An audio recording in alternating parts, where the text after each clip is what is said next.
If you're looking to use the expense tracker in QuickBooks, I've got you covered. I'm going to show you exactly how to do it. So let's dive in.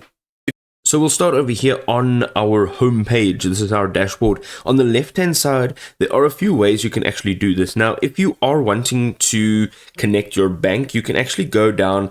You'll see this menu over here, all right? And you're going to go to transactions and you'll see bank transactions. Now, if you have not yet connected your bank account, you can literally go ahead. There is a quick video on how to get it done, but you can just go and click on connect account, and this will automatically take all of the transactions that are happening on that bank account that you're connecting, and it will upload those transactions and it will split them into expenses and sales and so forth. But if you're not doing this and you want to do it manually, on the left in this menu, you'll go to expenses.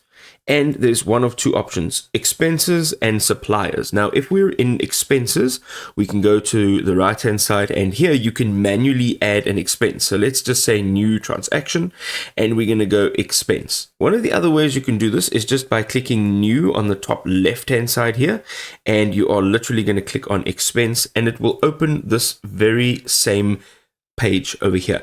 This is the way that you can add an expense manually. So what you'll do is you will add who you made a payment to. So if this payment receiver is not on your contact list, you'll actually be able to add this all in here.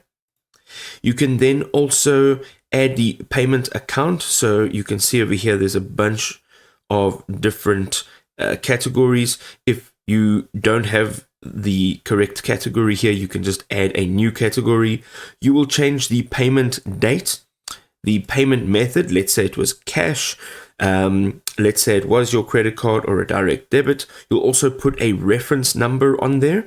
And of course, if it's cash, you'll have to create your own reference number. However, if it's a transaction that came from a debit or a credit card, then you'll have a reference number on that transaction. You can add particular tags to filter them, and then you'll be adding the details of the actual expense that you made. So category, let's say, there's a bunch of different categories here.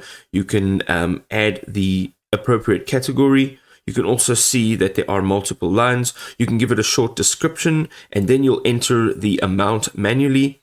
You can also add additional lines and clear lines. Here, if you have a physical piece of paper as a receipt, you can add it in over here. And this is quite nice because if you connect your mobile device QuickBooks app, you can actually scan your receipts and have this automatically added into your attachments on your QuickBooks account. If there's any additional information, you can add it here. And once you're done, you can go ahead and say save and close. And you have now successfully entered an expense on QuickBooks. I hope this was helpful.